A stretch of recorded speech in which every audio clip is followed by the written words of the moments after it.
Hello and welcome to the Emerging Purpose Podcast. My name is Greg Donaldson, and each week I talk to a guest about the theme of purpose. This week I'm speaking to Annabelle Nicoll, founder of Garden of Alchemy, and we're talking about Kambo, Cacao ceremonies and essential oils. Enjoy the podcast. So, welcome to the Emerging Purpose Podcast, and just to give you a little bit of context, I'm sat in a very beautiful house with a woman called Annabelle Nicoll, and I've known Annabelle for 9 or 10 years. We first met on an Artist Way course in Brighton, and that was a 3-month journey of discovery. So I've come to Annabelle's house today. She's the founder of a company called the Garden of Alchemy, and I want to know more about this organisation, this company that you run. So hello, Annabelle. Hello. Thank you for coming and talk. Thank you for letting me come to you and talk to you. Mm-hmm. So first of all, why don't you tell me a bit about what's the sort of philosophy around the Garden of Alchemy? Yeah, I think there really isn't ever a short answer when you ask me a question. So that's fine. The Garden of Alchemy was, in my ongoing journey to search, I have done multiple things, and one of the things I find the hardest is putting myself in a box. You know, like I'm a this or I'm a that. And so I really wanted to find a way of making myself bigger than that, you know, like a container that isn't like really a container.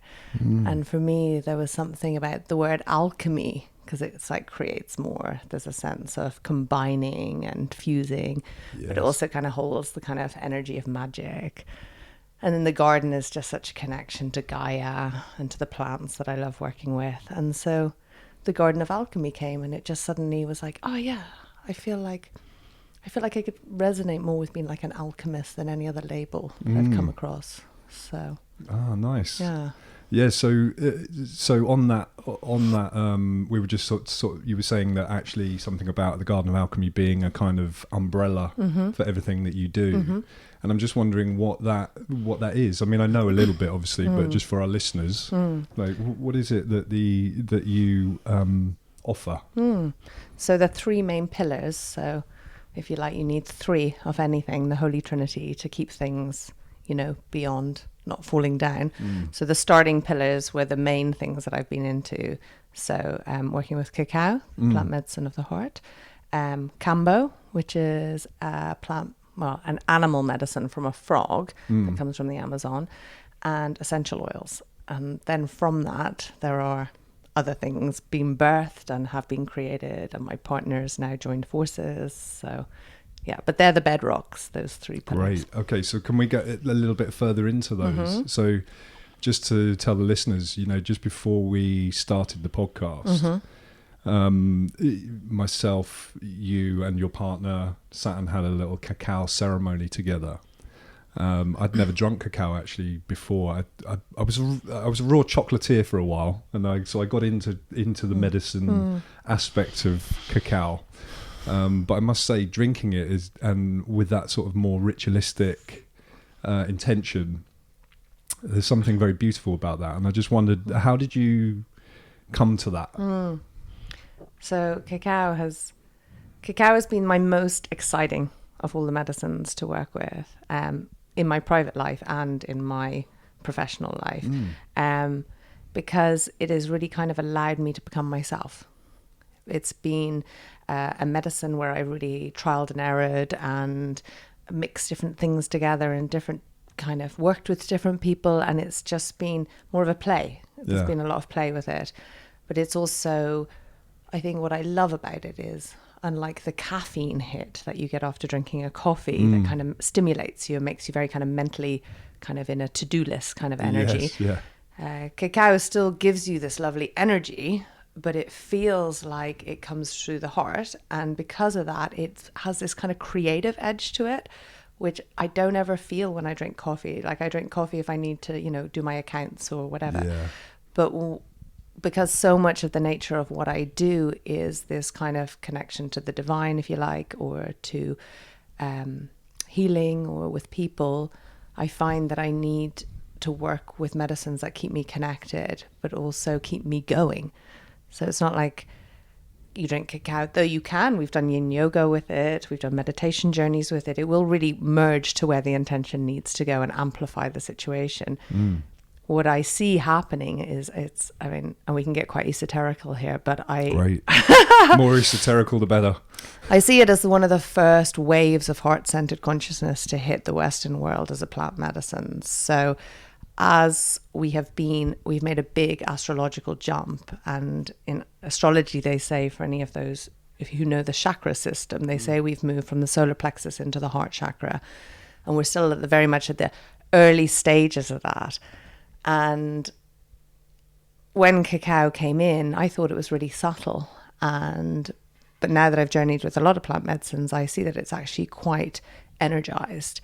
So when people are working with cacao, they're actually manifesting through the heart. So there's a lot of things being actioned in my life which didn't occur before cacao. So it's like suddenly all the creative aspects and spiritual aspects are suddenly taking form in this world. It's not just this ceremony where I'm off journeying with some animals and then nothing really. It's really action based, and that's why I think it's the first wave, because until we start working from our hearts, we can't build a new paradigm. We can't start to heal what's been before and create more. So it's interesting when we did the first round, I noticed that you invited us to sort of whatever we needed to leave or leave behind or dump in the room or something, And I noticed as I took that first sip, my heart was actually pounding, So it's almost like I don't know, like a resonance with the cacao somehow, like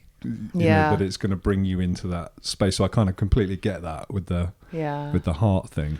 I think the heart is so interesting just to meditate on, because one of the things I say when I have circle with people, if they're sharing, you'll know when it's your turn to share because your heart will start to beat.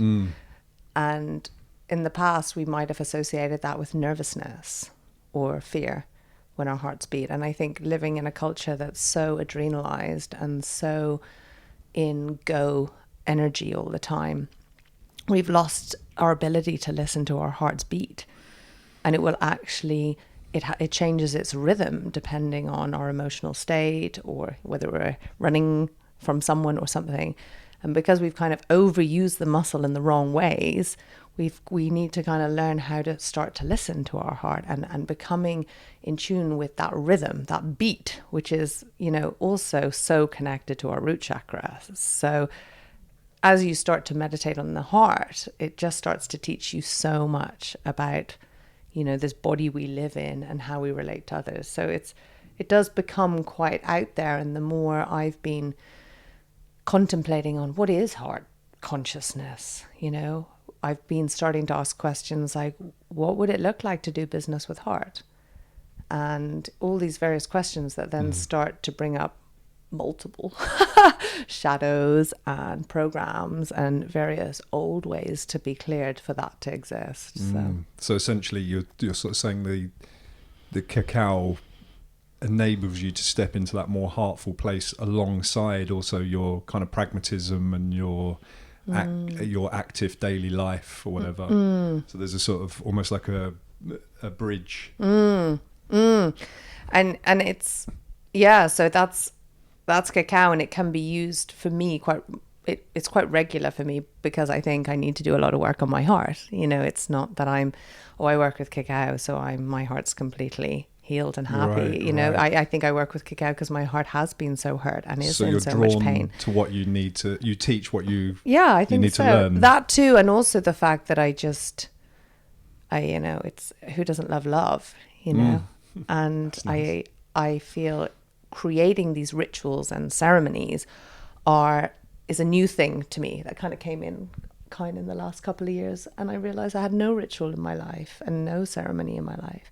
And so Cacao is teaching me how to make daily life a ritual, like how to put more reverence into everything I do, whether it's cleaning the house and so bigger ceremonies are just a kind of teaching pod, if you like, to go. And then one of the things I want to do is to empower people to buy cacao and make ceremony with themselves. So we don't need to always go to a shaman or a thing to evolve, that we need to learn to trust ourselves and listen to what our heart is actually saying and directing us to do. So yeah, that's something I'm really passionate about. Yeah. So how is it in, could you explain to me how that looks in terms of like this, the Garden of Alchemy, so you obviously run cacao rituals. Is that a regular thing, or is it a kind of, and is it something that maybe, loads of new people come to, or do you have a sort of regular, sort of crowd that come and sort of tune in, or like a community? How is it? Yeah, it's quite diverse. Is it? It started off very much coming into, so before plant medicine entered my life, I was very much into the work of Byron Katie. Oh yeah. And I had clients doing that work, and Cacao came in, and I started to hold cacao ceremonies before doing the work, which it's called. And I started to realize that the sessions were so much deeper. People were kind of moving through so much stuff, so much better. And so it started to bring in, the medicine started to fuse. So I use cacao now in private sessions, but I mix so many other tools in there as well. So guided meditations, intention, coaching style things, clearing belief systems. But it's all very much organically driven by the container of ceremony. And then I have monthly cacao ceremonies. I've been on this really exciting journey over the last year of just going, I just meet people and I really love people and they're doing something cool. And I'll go, oh, we should just have cacao at that. It's almost an excuse to have a conversation with someone else. And so I've been journeying with, yoga people and storytellers, and there's just been so many co-creations. And we did a laughter one the other week, which was hilarious. And so cacao bends itself Nice. to other medicines and other practices very well, and amplifies. And then some private stuff. So just being able to, I did a big birthday party last weekend for 30 people. A cacao ceremony. Yeah, like a bespoke cacao ceremony. Wow. So I think people are starting to realize that things like to mark events and stuff, they want to have a bit more connectedness. Not just get drunk and dance. Yeah, this is like emptiness. If we don't mark with like importance and reverence and love and respect, if we don't mark our life, it loses meaning. Yeah. And I think we're all feeling that a lot, and people are seeking and searching, and I think people are just starting to be open to it. We're like, it took 20 years for the yoga to hit the mainstream. Yes, now this stuff is coming in, but we live in Brighton, and I forget that we might be slightly more. We're in a bit of a bubble, aren't we? Yeah, exactly. But a great bubble to be in. Exactly. Yeah. It sort of reminds me, actually, when you talk about ritual. I've always been on a sort of journey with ritual in terms of like, I'm not quite sure what it's for. Is it for doing the ritual and then seeing what happens afterwards? But about a year ago, actually, I sort of I knew that I had to go to Australia for some reason, and I went to Australia, and I knew that I had to do a ritual, and I ended up. Long story short, I ended up at Uluru, Ayers Rock, and you had to go really early in the morning because it's so hot. So we were out about 4:00 in the morning, walking around Uluru. And suddenly the right space arrived for this ritual to happen. And interestingly, what I noticed is that the ritual was kind of very organic, and, I ended up sort of almost like stripping off and covering myself in sand and all this sort of stuff. And it was at a men's site halfway around the rock. But after the ritual, what I noticed was that it felt like it was to seal something. To seal a passage of time. Nice. What it was actually in relation to was like being a father for 12 years. Nice. In the Aboriginal culture, the sons are taken at 12 out of the and I kind of through that was able to break my own sort of family pattern of being a present father. Nice. And so I saw ritual in a completely different way sort of at that moment. It was like about trusting that something needed to be marked, and that actually the ritual was the thing that sealed that amount of time. You know? It wasn't that. I mean, I guess you could do rituals for intention as well, and for the future, and for this is a beginning of something. But yeah, it's really nice. It's really amazing to hear your work with Cacao. I'm also really interested. You said Kambo, and I know that you work with Kambo, and I know there's been a bit of a what would you call it? A kind of surge of Kambo medicine in the culture. You know, I run a psychedelic integration group, as I know you do, and a lot of what we're hearing is reports of Kambo. Can you tell me a bit more about it? What is it? How do you do it? What does it give you? Why are you specifically drawn to it? Well, it's funny because as we have to all the listeners, we have just drunk a very strong ceremonial dose of cacao, and it has this capacity to make my things connect in my brain as well. So I'm already thinking, Kambo's the same as cacao. So Kambo's the same as cacao in the fact that I also see it as a medicine that is like forefronting. You said it was from a frog, it's right? From a frog. Yeah. So this is probably the most far out thing I do. I kind of, there's a kind of pecking order to depending on what demographic I'm with, but I've got like a different medicine for different kind of environments. I've got like kind of go in with the essential oils, meet people warm into maybe a cacao ceremony, and then maybe they're ready for a Kambo. Or the other way around, actually. I get a lot of die-hard plant medicine people doing Kambo and then realizing they can get a lot of healing and integration from the subtler plants. I see. So, they tend to overlap each other, and people usually come in one of those portals, if you like. Yeah. So Kambo, like, there's so much to say about Kambo, and that could take a whole podcast. But the kind of nugget of it came through the ayahuasca journey. So there was a village sick, and the shaman took the ayahuasca and went under and prayed for an answer to how to heal this village. And he got a download of working with this frog medicine and served it to the people, and they all healed. And they use it mainly in the tribal context for like warrior energy. They believe that collective consciousness, in their kind of language, is like, they call it panema. It's like a cloud, and that we need to like clear our energetic bodies so that we can raise our consciousness above the cloud, so that we can almost like have good third eye vision. So personally, the way I see it work very much in the West, again, because we're not living in the jungle, but is this idea of really sharpening our intuitive energy, but also our warrior energy. So this is where it clears a lot of fear from the system, and it's quite intense and quite fast. Yeah. So unlike cacao, that's kind of warming and opening and like merging into life and oneness, Kambo is like, let's clear this stuff up now. I want change. I want clarity. People are coming to it for various things through, health stuff, but even just to kind of, as a spiritual practice, to kind of clearing the mind. I personally am most excited because I love working with kind of energy work and emotional stuff, though I see it's so amazing for people to work with certain illnesses, and we can't say that it heals anything, but I'm just more excited to see integrative change in people's lives. And when I see people work with Kambo, I see noticeable changes in their lives. Really? Yeah, it's just like, sometimes it can look like things fall apart a little bit, before they get back together. If they do good integration with it, I just see change happening. So a bit like cacao, I'm kind of finding that there's something about change that's exciting me with these medicines. And how do we work with the consciousness of these medicines to make change? Because we've kind of face it, we've kind of maximized our intellectual capacities and haven't done a very good job with that. So I really think as a species, we need to learn how to work in relationship with the planet we live on.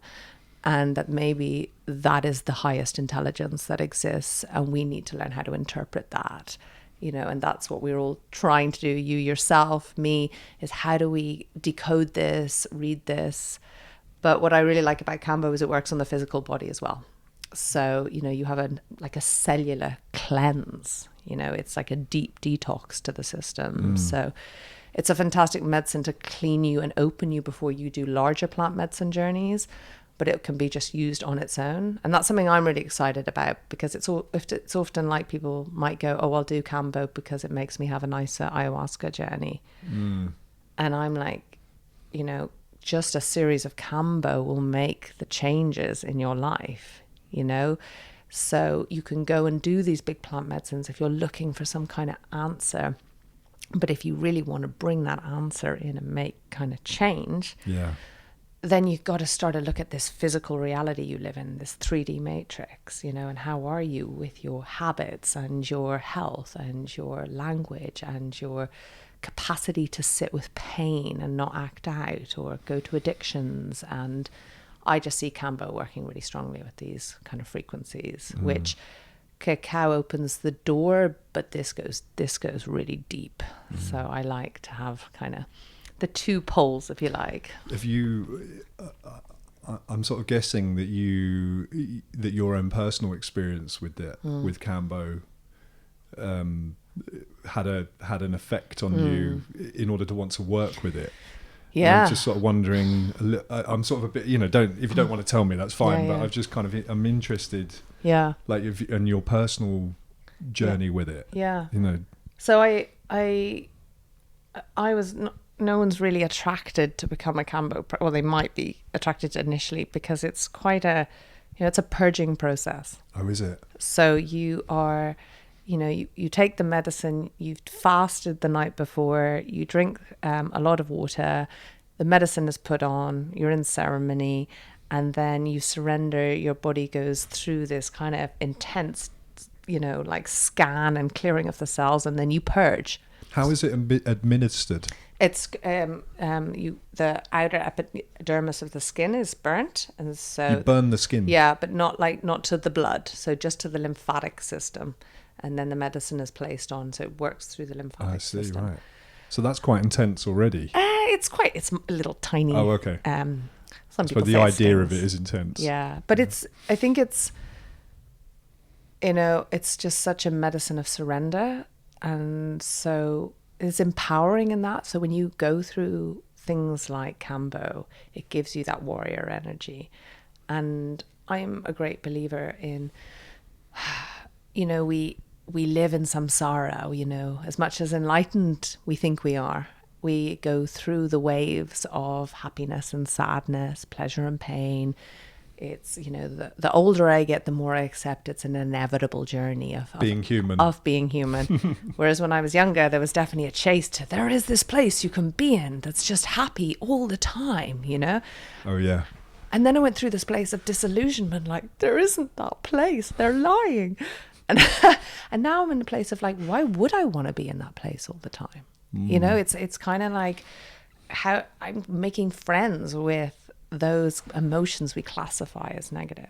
So how I see Kambo working is short bit of pain, quite a lot of glory. It's like what it's doing, I think, is clearing out a lot of stuff in a short period of time. Whether you've done the integration leading up to it or afterwards depends on who you are and how you've met the medicine. But I notice if I do Kambo like once every month, once every 2 months, I genuinely have like a stability. Of course, I have stuff coming up in my life, but it's just manageable. And there's something about taking responsibility for cleaning our bodies and, keeping our minds clear, that I just feel that Kambo takes care of so much stuff, so that you don't have to be put in the roller coaster of life all the time. I see. So I don't know if that makes sense. So it's like a sort of facilitator of awareness, consciousness in your through the act of purging. I mean, people of cleansing. It sounds really bizarre, but this is my take on it. Like some people really come at it from kind of a fitness point of view or a health kind of point of view, or especially in the West, Oh yeah, so it's got to be something that achieves something. Yeah. Oh, well, I think that's us by nature in the West, Yeah, isn't it? yeah. But what I see as it really is, you get like a Kambo calling. It's like there's this kind of like, oh, I don't really want to do Kambo, but I really feel that would be good for me right now. And because the clarity you feel afterwards and the shifts that happen are just so great. It's just like, okay, take a deep breath, let's go. And I think I don't need to do as much Kambo as I did when I first got into Kambo. Like I did a lot of Kambo. Did you? But I have a lot of trauma and I have a lot of ancestral trauma. And we all do. What is it that Gabor Mate says? That we're all suffering from PTSD. I mean, I totally believe that. Yeah.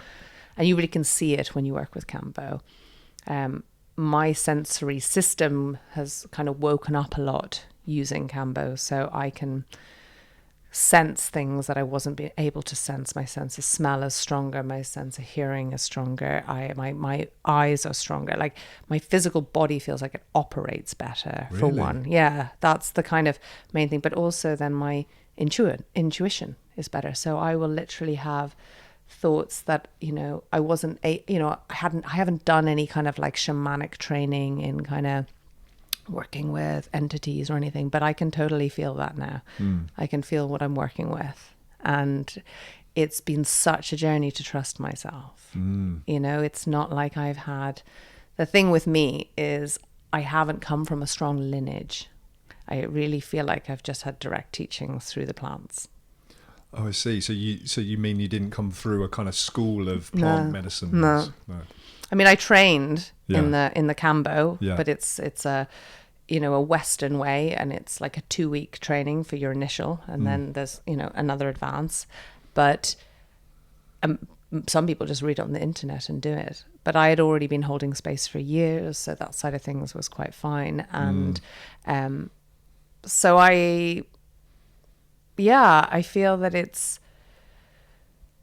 funny, this whole argument between, it's somewhere I'm just not 100% clear on, between, like these old traditions that we have, like in South America with ayahuasca, and then we have the West, and then there's all this conflict arising because we should be doing it the original way, but then we're living in a culture that's so incomparable to their culture that we can't really do it their way, because when the medicine is served in that way, my experiences, I've seen people just completely like lost and without integration. And so I feel that my journey, my incarnation, because I think there's loads of beautiful lineages and loads of beautiful things that are really strong callings for people, but it just wasn't my entrance field.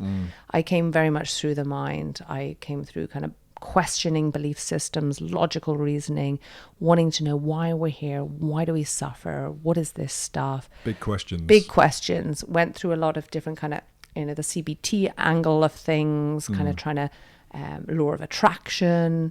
Then I very much got into a system called human design, which is a bit like astrology. I studied that for 4 years. Again, you're a real seeker, right? Real seeker. Yeah. Then I got into Tantra. Yeah. Got into body-based work, and then I got into plant medicine. And now, weirdly, my seeking has shifted to a place of like, ooh, I really want to work with calendula this month. I'm just going to like work with calendula. What's it going to teach me? What am I going to learn? So it's like on some level you could say there's a seek, but I think it's become more of a curiosity, because it's not like there's a destination anymore, because I'm suddenly aware, oh my God, there's just endless learning, like endless. So you sort of, you've kind of sunken into the journey, the processes of the journey, and kind of taking the long view. Yeah, and I suppose in regards to Kambo and Cacao, that's the place I find myself in, which is the place of like deeply listening to, I need to put an oil on now, I need to meditate now, I need to do this now. It's like I just follow my internal barometer. Whereas on my early part of my life, it was external. I had to have teachers, I had to have other people, other authoritarian energies on some description that must know more than me. And then I realized nobody knows more than me, and nobody knows more than you. Not in an ego trippy way. No, but owning yourself, owning you. And that's what scary. Yeah. Like, I totally have imposter syndrome a lot of the time. Well, that's quite a good sign, though, isn't it? I mean, obviously I work as a psychotherapist, and I think most therapists have imposter syndrome because they think they have to be therapists. Do you know what I mean? Rather than a person with a therapist certificate. Yeah. And so I think it's interesting you say that because, in some ways we need the imposter syndrome keeps you accountable to you. Do you know what I mean? Whereas unless you just give over to it and feel like you are a fraud, but I think if you have that sort of questioning mind or that awareness around, what's this part of me that thinks I'm an imposter? Yeah. I find that quite a useful dynamic to work with. It means you give a shit. You know what I mean? You care. Yeah, and I think it's extra strong for me because of what sort of work I'm doing in this society that we live in. It's not got loads of pieces of paper and qualifications and degrees. It's been a life journey of, a lot of trial and error, a lot of workshops, a lot of living it, trialing it, and trying to embody it, putting in discipline practices. Doing the work. Yeah. And so it's hard to put that on a piece of paper. Yeah. I suffered for 3 years. I'm totally qualified to deal with this issue. I turned every stone over. I know this shit. Yeah. It's like, so what I'm loving is the trust that as I trust myself, people trust me. Yeah. And it's it'll shine through, won't it? Yeah. And it's just, I'm continually reminded, and then I forget, and then I'm reminded. And the forgetting is quicker and less. Yeah. But just how it's just this internal world is the only work that needs to happen. The only work I need to do is on the inside. And then everything changes on that kind of projector thing that we often talk about. And I just, I was out last night with a friend and we were looking at the stars and, we were having an esoteric moment of like, everything's inside us. And then I said, yes, but look at this matrix we live in. It's just like full of self-reflections, from the little flower to the cactus to our mate to everything. Everything is an aspect of consciousness and we get to experience and interface with that. Absolutely. And that is just so exciting when you start to wake up to that. Everything becomes a playground because you can then start to re-choose and start to heal and get curious that there is no such thing as good and bad experiences. Because if I'm so terrified of, I don't know, let's say war, then by actually, having that fear, I separate out from it and I create more war because that's what war is born from separation. So it is this kind of, when I know the world is like a safe space, when I can really do the healing work, which has been a lot of my work and still continues to be, like everything has to be safe. You have to feel safe, whether you're in ceremony, and you can't open if you're not safe. So it's that sort of the place where you're not triggered into something. You're kind of you might be at the edge of your comfort. Yeah. But as long as you feel safe, then you can kind of go over that edge. Absolutely. Yeah. I mean, that kind of goes into almost like our psychodynamic history, doesn't it? It's like if you were safe as a child, you get to be you. Absolutely. And there's the roots of everything, isn't it? I've got like this catchphrase at the moment I'm super into. Because I also do these essential oils, which is another thing. Yeah, I want to hear about that as well. So I was at a talk the other day, and this is just like, I love a fact. I was like the kid who had fact books, and I'd be like, did you know like 5 elephants fit inside a bull whale or whatever? Do they? Yeah, apparently. Well, that's the one I remember as a kid. So Chinese bamboo, right? 5 years, okay? Like 5 seasons in China it takes for the bamboo. I think they start as like a little bit of a root. I don't think it's a seed. And the bamboo hasn't broken through the surface of the earth. It's underground. Wow. And its roots are building and spreading and spreading and building and spreading. And it's 5 years it's doing that until, bing, up comes the little leaf at the top of the soil. And then, check this out, within 9 months it grows 60 feet. No, 9 months? Yeah. Oh, come on. And so we're related to bamboo, do you think? So I feel like when I think, oh man, I just want to, shoot for the stars. There's been so much building. There's been so much behind the scene. And I just have to see bamboo as my teacher, just set the foundations, do the deeper work. I'm doing a lot of ancestor-based work at the moment in my own personal life. And I thought it was deep enough going back into my childhood. Now it's like, right, now we go back through all the lines, you know, it's like, whoa, this is next level. So that makes sense because there's such a, there's something about getting to the roots of things, you know, that excites me as a journey. You know, it's kind of like, I just have this quest to understand like why we behave the way we behave, and that no one's an evil person. Like, I just don't believe in that concept. You don't believe in evil? No, not really. I feel that they're all just aspects of trauma or, you know, behavior that maybe got distorted at some point. But when you truly step into that person's like shoes, what is that saying when you walk the moccasins? Oh yeah. Yeah. I don't know. Walk in someone else's shoes for yeah. You only if you walk 100 miles or something, you can know. I think, you know, it was always that conversation in school, like, you know, Hitler was so bad. And then I was like, but I'm sure in Hitler's consciousness. And then it's so taboo to ever say something like that because people will think you're completely lula. Because our whole system stands up on a blame game. Absolutely. So make it the fault of the other. Absolutely. Like like the poor consciousness of Donald Trump. He carries the entire country's like hate. It's like he's just a representative of all of our shit. Exactly. All of our shit. The poor guy, you know, Look like for the Donald seriously. Trump in you. Yeah, exactly. And then when you can understand that, then you can approach and deal with people without so much violence and blame. And of course we all have aspects unhealed within ourselves, and that's our life's journey.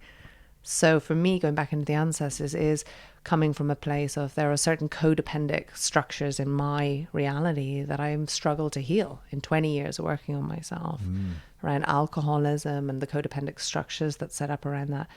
And I want to know what happened. You know, I want to start to understand what happened in history in our relationship between man and woman. I was Irish family, but English family, what happened in our cultures, how that creates. It's just, and then as I start to unpack the layers, I start to see the shifts in my life. And as I change, I see it directly in my children, like almost instantly. Right. Continuing the line. Yeah. So there isn't a bigger motivation for this work than seeing, I want to clean up as much as I can. Yeah. So you're taking responsibility. I'm just interested because a moment ago you were saying, I think you mentioned it very briefly. You said something about when people go through this process or that sort of awakening process, there's a sense that, you know, that actually part of that process is about unraveling. And I'm really interested in that because I think as a therapist, what I see is a lot of people turn up to therapy kind of going, right, I've got this problem and I'm in crisis. Can you fix it for me? Can you sort it out and make me happy again? And, you know, what I'm very quick to say to clients is something like, we can definitely work with what's going on for you, but actually part of this process might be feel about that it's going to get worse. Because actually, if you tell me something about yourself that you're very certain that this is you and that's not you, my inclination is going to be to go towards what is not you, because I want to know why that isn't you. Why are you holding that out of your own experience? And so that transition of, well, I guess integration again really is like, can be really unnerving, right? Is sort of looking at a part of yourself that's in the shadow, or is a part that you're ashamed of, or a part that you know that you want to hide, basically. You know, so I just wondered if do you have thoughts around how that process is for you or for the people that you work with, like you know, how do you work with that idea that actually people might unravel a little bit? This happened to me actually. I did this cacao ceremony and it was epic. It was like a day retreat with a harp being played in the background and a fire and a cacao and yin yoga, and it was with other practitioners. And I was like, this is it. And of course I'd advertised it as this beautiful soul day for your soul, and I forget how like cacao wants to work. Anyway, we're in the cacao ceremony, and the cacao people are super open because they've done this like body opening process. The cacao's kicked in, and the questions dive really deep when you work with cacao. And suddenly everyone's cracking left, right and center, sharing their deepest secrets, like suddenly crying, losing the plot. And, and for me, I get excited as a space holder when I see this, because I see change, and skipped out of there thinking, it's funny, isn't it? Like seeing people crying, you're like, yes, people are cracking. It's worked. Yes, they're softening, Yeah. They're letting go of baggage, and they're facing stuff. I got back and I got a call the next day from one of the guys there going, everyone's totally falling apart, and they're blaming, that they shouldn't have drunk the cacao and they shouldn't have said what they said. And I was like, oh, fuck. So it really started to get me thinking about integration and actually my responsibility to support an ongoing process and to make all my services attached to everything I do, whether it be Kambo or cacao ceremony. So that if people do have situations that, unearth stuff, that there is then a safe ongoing process to unravel, as you say. And it also has created many documents. And now I send out follow-up letters talking about this thing called the rubber band effect. I don't know if you call it the rubber band effect in psychotherapy, but it's the idea of like when we've stretched our comfort zone, there's always a retraction afterwards. I see. Yeah. So I send that to them as just a little thought plug around this idea. And then as I start working with clients individually, I really start to, like, my take on it was we're like Frodo in Lord of the Rings, and when we get aware of the adventure we're on, we can start to see it as, okay, we're going somewhere, and we start to work with themes. So if there's a shadow of shame arising, for example, then we become prevalent to what the gift of that is as well. And we start to look at the whole thing, like to unpack the whole shadow and light. So then they can have true integration around that. And then from there, there's a choice. Because if it's in the shadows, we don't have any choice. So I try to make it exciting, like this process of discovery. And it's like, this is going to serve you, rather than, oh yeah, like the shame for me, I will like honor that. I will say, wow, you're going deep in your process. The shame is arising. This is really positive. We're really hitting the roots here, because shame is one of the roots.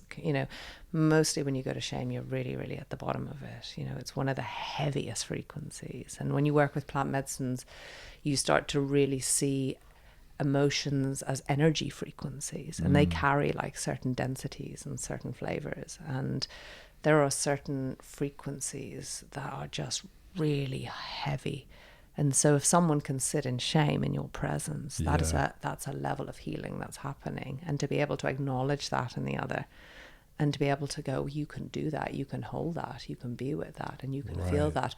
It just moves through the energetic body quite quickly. It's usually any kind of resistance to a feeling that creates a stagnation. So again, it goes back to safety and just that gentle like layers. But that's where something will spark into my consciousness. I play a drum or shake a rattle or use an oil, or usually my intuition will move to, let's have some silence now, or that's the alchemist in me. Right. It's not so much like just talking psychotherapy. There is this idea of like, sometimes a medicine just at the right time will just help move that person into it, just over that little hurdle. But it sounds like what you offer in terms of,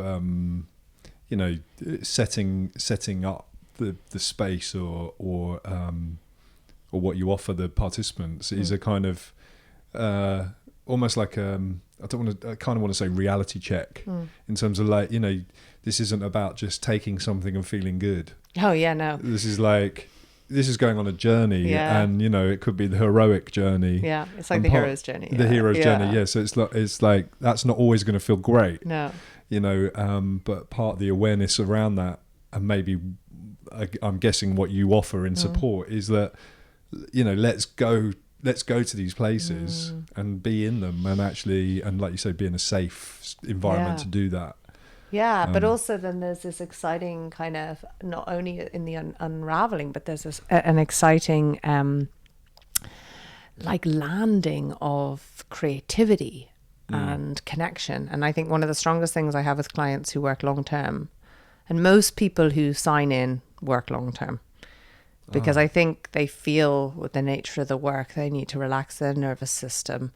And they need to just see this as a lifestyle choice. If they're going to make significant changes in their lives, then they really need to not be in it, as you say, for a quick fix. So these are people that are usually here because they've tried every other therapy, they've gone down every other avenue, and they're just really wanting to actually learn to be the masters of their own reality. And I'm just basically guiding them back to that in themselves over time, till they can trust themselves. And usually they leave my process when they're starting to put rituals into their lives. They're starting to process on their own. They're able to reach out, to trust their inner resonance, their own guidance. When they're there, they don't need to work with me anymore. They've already become their own alchemist in a way. Nice. And people like it because they're empowered with multiple tools. So it's not like I just play with one tool. And there's a sense of creativity, which is really exciting. So with the longer term people, there's onward work. So they get to play with different things. They might be journeying with an essential oil. They might be, writing gratitude lists very simply. There can be elements of coaching and accountability. So it ends up being quite fun because you're interplaying with life a bit. Great. It's and you're bringing all your learning from your own life path into helping others navigate theirs. Yeah, at the same time as deeply listening that they have the wisdom inside them. Yes, like that's if they have the it? wisdom, the cacao, the drums, or whatever is trying to access that. And when I see that come out, I feel like I should be paying them. Yeah, exactly. Yeah. Because I'm like, whoa, I'm in the presence of a god or a goddess, and it's like... There's nothing like it, is there? If someone finds an authentic space in themselves that is new, around some issue or some area of their life, it's incredible, isn't it? I mean, the amount of energy that comes off that. Yeah. No, I agree. Yeah, and then finding ways to anchor that in when it arises. Right. So smell is a really good one. So like moving into the essential oils, which are my third thing, because I know I talk too much. So these little beauties, we've had frankincense on our hand when we started, which is the oil of truth. So we are like, what are they called when they do a thing just that you can't lie? Oh yeah, like the polygraph test. Yeah, so this is like a polygraph test. You've got me on a polygraph test. Well, I've got you on Cacao and frankincense is like the new age polygraph. I bet it would work so much better, Yeah. Maybe in the future they'll be like, take the frankincense. No! I just want to tell the truth anyway. Yeah. So, so it was on an ayahuasca journey about 4 years ago that I met essential oils in a really deep way. And it was in a journey where I was having this big experience about what it means to be a space holder. And in the process itself, I was like, really like, oh, wow, that's not for me, but thanks for showing me. Didn't realize it was like a big activation going to happen in my life after that. So you were still denying it at that point? Yeah, totally. Because my imposter syndrome was like, no, I'm not. That's not you. I'm not a medicine woman. I'm like a mess, I do all these therapies. What are you talking about? And so the shaman, there was a woman there, and the other shaman had gone out of the room. And then in ayahuasca journeys, you're always told, stay in your mat, stay in your process, whatever. But my ayahuasca journey was like, get up and help the shaman. Really? And I was like, I can't. And I head fucked for ages. And then it was just, I was like, well, it's ayahuasca. I'll just kind of go with it. It's my consciousness, whatever. And got up, and the woman was dealing with someone who was kind of in rounds of kind of some stuck energy. So I went up to behind her and I said, hey sister, can I help you? And she went, oh yes, please go and get my essential oils. So I was the little eager student to be involved in the, Yeah. ayahuasca Just journey. the fact that she'd already said yes. Yeah, exactly. It's like, yes! I've taken the message. I've rebelled and it worked. And so I ran up with the little thing of essential oils. And up until then, like, essential oils were nice smelling things that Yes. my mum had lavender in a burner. And, I wasn't a bit of tea tree in the medicine cabinet. Like, it wasn't a great thing. I love smell, don't get me wrong. I've always been like smell-tastic. But you hadn't cottoned on to their essential power. To their plant medicine power. Well, it's good to hear about it now because I think Yeah. I'm in that place with essential oils. It's a bit like, oh yeah, they're a thing. They're a nice smelling thing to make your room smell nice. Exactly. Yeah. So she lifted up this bottle and she took the cap off and she put it under my nose. And if anyone's been on ayahuasca or can even imagine what being on ayahuasca is like, Well, suddenly, just for people who don't know, what would you say? It's like a sort of a South American DMT prolonged psychedelic experience in a group of people. Yeah, where you're usually having a lot of visuals and it's very... It's very altered reality. Yeah. Very altered reality. And a lot of people talk about receiving messages from the plant. Yeah. But you can, some of my trips, I was able to see music as sound waves in the room. And, so it can also show you reality in different ways. So when she picked up the essential oil and she was like, did a mini teaching with me. So she smelt it and then she gave it to me and I smelt it. And then she shook her head like, no, this is not the right oil. And I was like, okay. Then she picked up this other oil and she smelt it and then she gave it to me and then she nodded her head and she put it under the guy's nose and his entire energetic system calmed down. And because I was on ayahuasca, I really I didn't see it like visually, but I like experienced it. It was super strong. And I was like, wow, what are these? And then it was like, these are essential oils. Like, wow, they're like little tiny pots of magic, So afterwards I just started buying them like I, as a kid I was like such a collector and I just was like, this was my new hobby. And I was reading, I'd get in frankincense and I'd read everything I could on frankincense and then I'd use it every day for like a month and then I'd move on to the next oil. And I saw in your bathroom you've got a whole collection of them, right? Yeah, I've got like boxes and you've got boxes in there. Yeah. So the oils that I particularly, that aligned in my path with these oils called doTERRA, and they're a huge American company. They're the leading oil company in the world. And after about 18 months of journeying and having the entire collection and probably knowing more than most doTERRA advocates out there because I'd really kind of gone in a deep way, the person who got me in said, do you want to sell these? And I was like, oh man, it's a multi-level marketing. Am I going to get... pulled into some sort of pyramid. Like happy housewives. I don't know if I can do this. Selling my friends essential oils. Yeah. There's so much resistance. My ego is so huge. I was like, I want to do more like plant medicine stuff. I don't want to be doing like essentials. But I've been doing lots of this work around money and abundance in my life. And I was like, universe, I want to show up in my own rhythm, to my own, to my children, to everything. And I don't want to work a 9 to 5. I don't want to be stressed. I want to be able to be creative. Just like unfold that for me. And then in comes doTERRA. And I'm like, really? This is the message? Really? Like, how does that work? Kambo, cacao, and oils. And hey, listen, I wanted the message, but... Yeah, I don't. So it's been one of my strongest teachings around business. That's it. And it's been like possibly the most inspiring when it comes to seeing how global company can work in a conscious way. And so my little mind has had a fantastic journey with this as a company. And that's again, it's like Kambo. I could have a whole thing on why they're so amazing.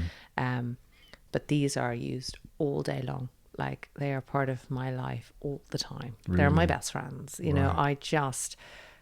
I just couldn't imagine a life without them now. My children use them, they use them before they go to school. They're just the most beautiful little support allies.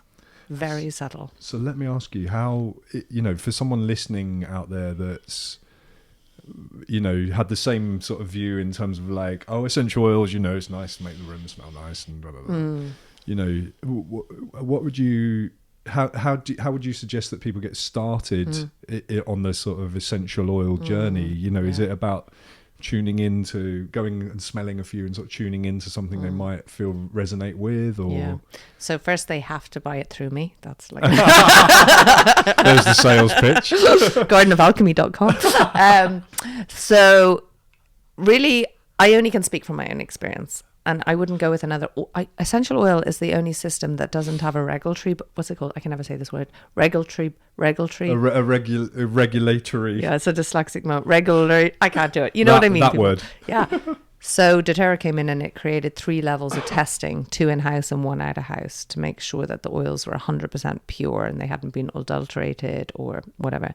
And it suddenly highlighted that the industry is full of a lot of cowboys and a lot of not. When you see things that say 100% organic, it might have a big carrier oil in it. So that was the first thing that made me really attracted to these oils. I was like, wow, okay, they're 100% what they say they are. So get good oil. So doTERRA, therapeutic grade. So the other thing is they have the way they source their oils, which really aligns with my cacao journey, my Kambo journey, is that everything has to grow in indigenous soils. So lemons come from Italy or Sicily because that's where lemons optimally grow. Everything's organic. doTERRA will come in 2/3 of their companies in third world countries. So if they find frankincense and there's not an infrastructure to support that, they'll bring in schools, medical supplies. And to boot, they have the most incredible charity systems that are just doing so much good in the world. And I just cry when I go to convention because it's just seeing how plant medicine is breaking into the Western world, even just through essential oils. And this is, again, another wave, another very gentle way. You can replace pharmaceuticals using this. You can take your health back into your own hands. You can, my kids, we burn oils to kill like any airborne diseases. We don't get sick.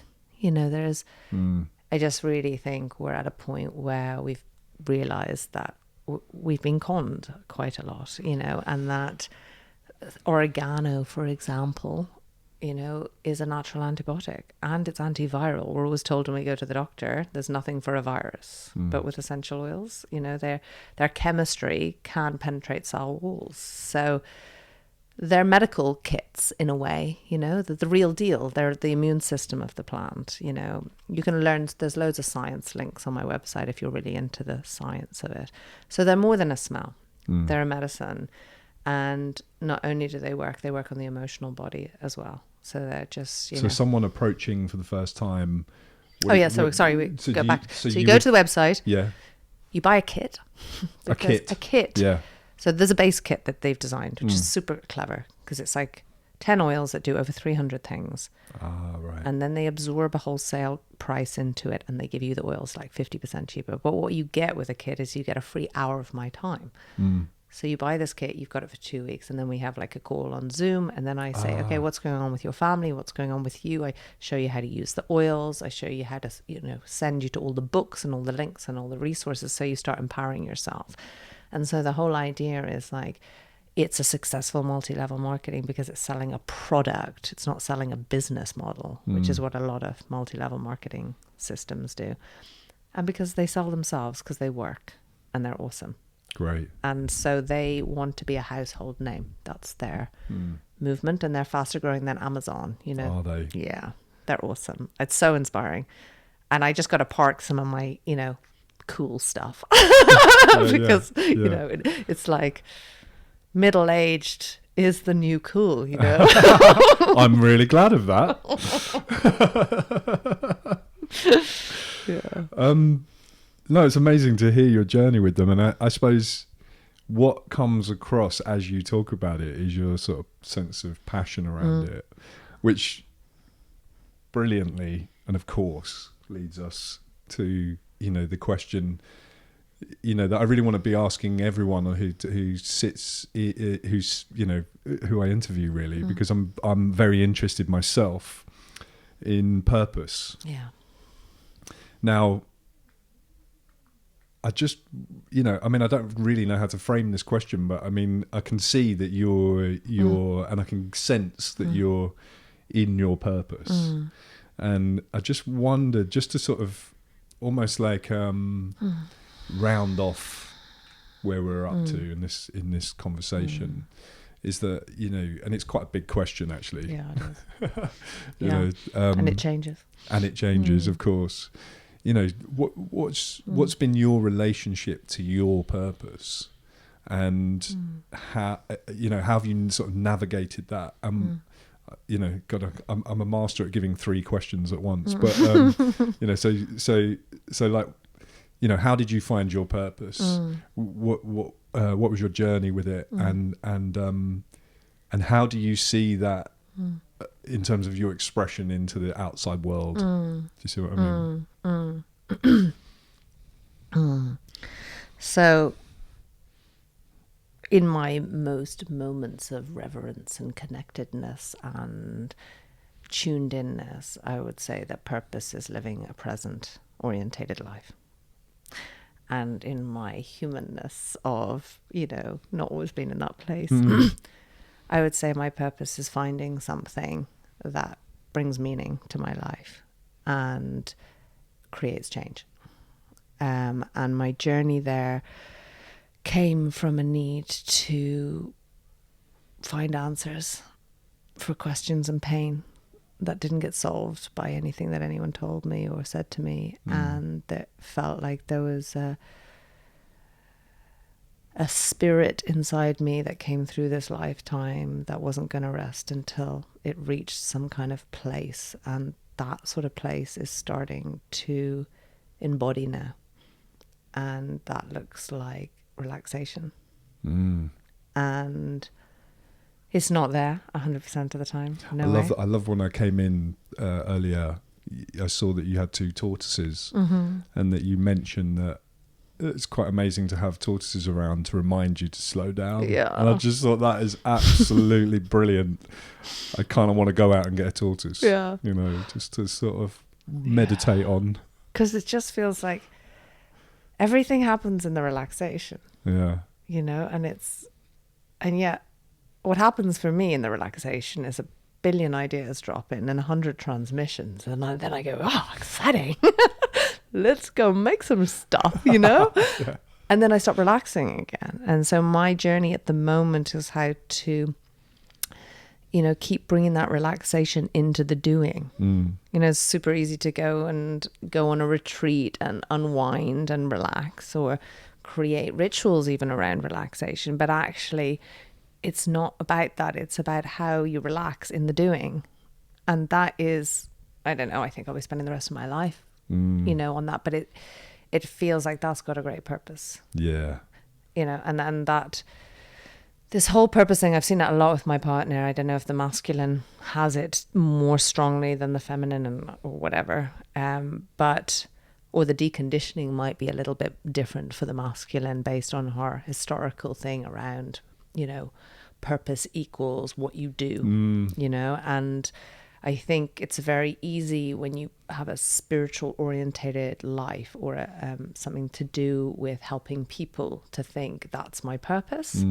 And to identify with what you do, which is the big trap of the whole, like, everybody wanting to be a shaman or whatever, because, oh, I found my purpose, I've got some meaning, I exist as something important on this earth.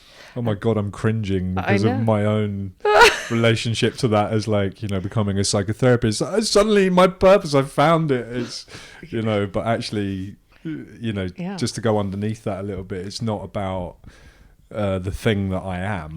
You know, it's what I can become, or what my potential is. And absolutely. And then there's this ironic thing of, like, and I'm so guilty of this because I have, like, such an overinflated ego as a defense mechanism, but, you know, I also see that it served me to, like, make crazy decisions and jump into crazy situations with my kind of capacity to believe that I'd be okay, you know. And then the kind of irony of having to dismantle my fragile ego as it kind of desolated, you know, and realized, oh God, I'm not in charge. And I think this has been the main driving force behind what I do, is I want to bring conscious awareness that we're not in control, you know, that there is, whether you like to call it your higher version of yourself, God, energy, that my real job is to try and get myself out of the way, you know, and my ego doesn't like that. And of course, I totally respect my ego. Like, it serves me, it's got its place and its purpose, and I'm not going to bully it to step aside. I've been part of schools that were highly bullying, you know, like wanted to push your spiritual growth, and it just didn't work. But at the same time, I see that when I honor myself and when I relax, it feels like an intelligence greater than me starts to say, here, this is who we talk to today, this is what we do today, this is how we move today, and this is how we view things and how we can change things that we appear as roadblocks or dead ends are actually opportunities in disguise. And how can we constantly be in a place of reframing and staying curious and opening. And so sometimes I think, really, that's my work. You know, that's my work. And then what seems to happen is then people come to me and say, I want to do the work you're doing. And I go, okay, are you sure? Because this is like endless.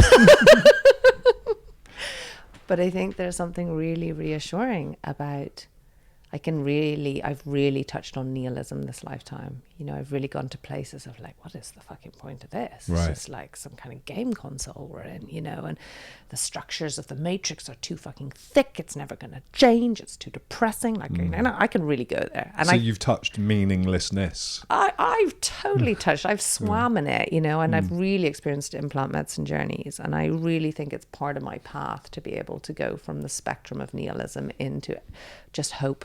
And trust that everything is in divine order. It's all unpacking and all unraveling in just the most divine dance. And that for me is the way I choose to see life, because anything else just brings too much kind of struggle in me. And anything that's bringing pain and suffering into my life, I sit and I do the work on that, and I see what arises from that. But it's, I don't even know if I communicate that very well. I mean, you know, just sitting hearing that, you know, it's interesting, isn't it? Because it gives, well, it's giving me the permission to, you know, because what I'm taking from your concept of purpose, if you like, is actually, can I get out of my own way to hear what my purpose is in any given moment? Yeah. You know, rather than, like you say, I'm the founder of Garden of Alchemy, or I'm mother, or I am, you know, whatever different roles, you know, we can have all these roles and put purpose into them, and they give us purpose. But what I'm hearing you say is actually, is it more about how I listen to each moment? But I think it's a resonance. Like you know, we can speak through our minds, and then we can speak through our heart, and words that come through the heart or the body or us as a vehicle land in us and the other person. Whereas words through the mind have a totally different frequency. And so even though I can get really mindy, especially after a coffee,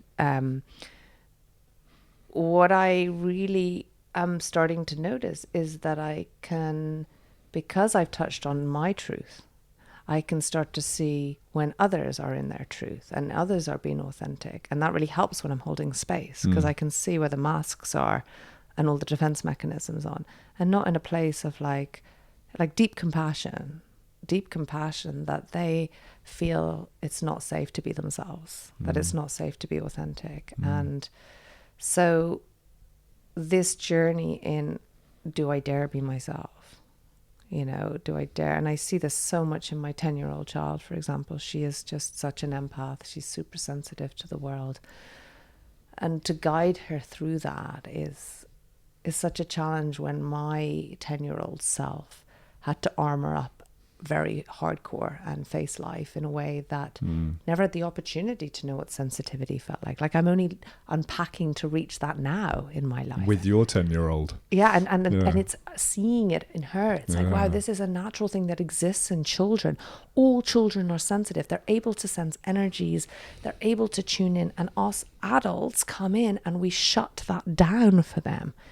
You know, and then we spend years in the therapy trying to unpack it again. You know, by then our kids are already fucked up again, you know, so it's kind of this idea of like, okay, how can I unpack? Because what would it be like to leave a legacy for my children, that they're a little bit clearer in the world. And then they unpack a bit. And, you know, my mum started this journey, and I've got children now, and it's been really 3 generations of women working on themselves. My 10-year-old is already using tools in her life. Like, it's, you know, it's quite incredible to see how awake she is, you know, and it blows my mind how wise they are. Like, I'm already seeing that you know, they already are my teachers, but I'm really seeing like, oh my God, I'm going to be, I know nothing compared to them. Incredible. You know? Yeah. So Annabelle, great to talk to you. I just want to say thank you for, you know, for being so open and willing to, you know, speak your message. And I'm sure a lot of people out there will resonate. And if people want to get in touch with you, or they want to look at your work, where would they go? To the Garden of Alchemy. Gardenofalchemy.com. .com, yeah. Okay. And so that's the best place to get you. Yes. Yeah. Yeah, we've got like various social media plugs, but they're all Garden of Alchemy. Not just Garden. Garden of Alchemy. And what have you? So for instance, what have you got coming up? You've got more Kambo ceremonies. Yeah, I've got monthly Kambo, which is quite exciting because I work with my partner, and then we move into a big yurt in the woods, which is such a nice environment to do it. Wow. So we're based kind of Brighton in the UK, and then we do private sessions, integration sessions once a month, cacao ceremonies once a month. Yeah, it's unfolding. And tell me a little bit more about the integration sessions. So the integration sessions were born out of actually a request from various people to say stuff's coming up for them after their Kambo ceremonies. And it's something I've always been in chat about. Even on my plant medicine journey, I had therapists or various practitioners integrating with me after I did a medicine. So I just knew intuitively to do that. And when we say integrating, integrating, so so how I see plant medicine working is, or any experience really, is you go and you have an experience, okay? And the experience gives you an insight. And sometimes it gives you like a full body sensory taste of that experience, yeah? And you walk out of that experience thinking that you have now become that experience. But often you just had an experience. So then you end up being a bit discombobulated because you try to kind of seek that energy or that experience back into your reality. Oh, I'll do the same things. Oh, I'll go on another trip.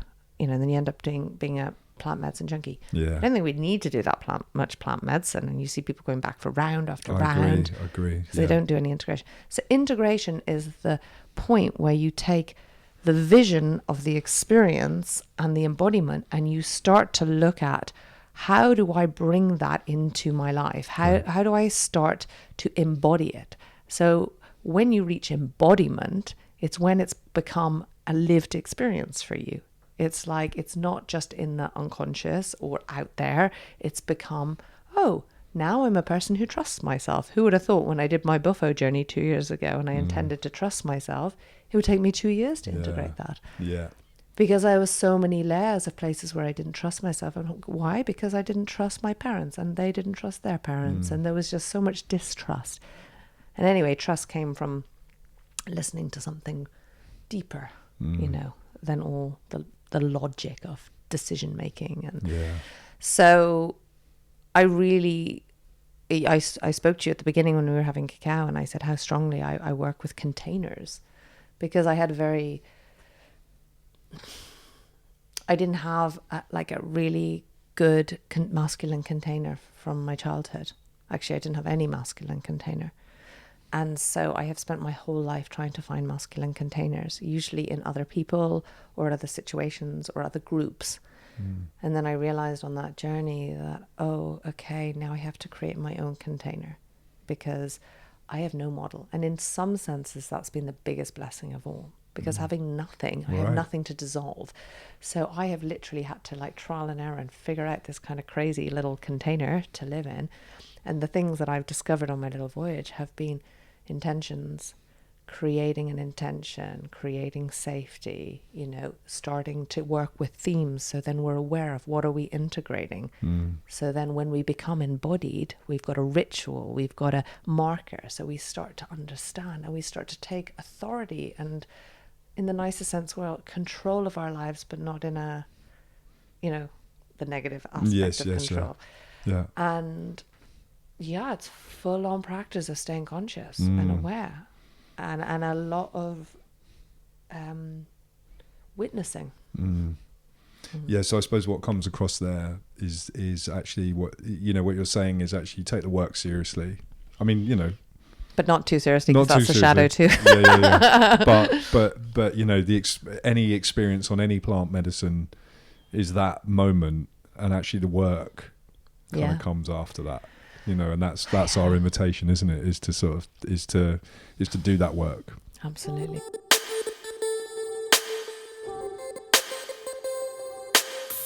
Thanks to Annabelle Nicoll there. It was really great chatting to her. If you want to check out any more of her stuff, please go to gardenofalchemy.com. If you want to see what I'm up to, you can check out emergingpurpose.net.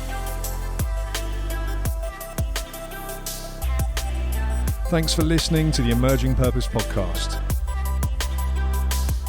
See you next time.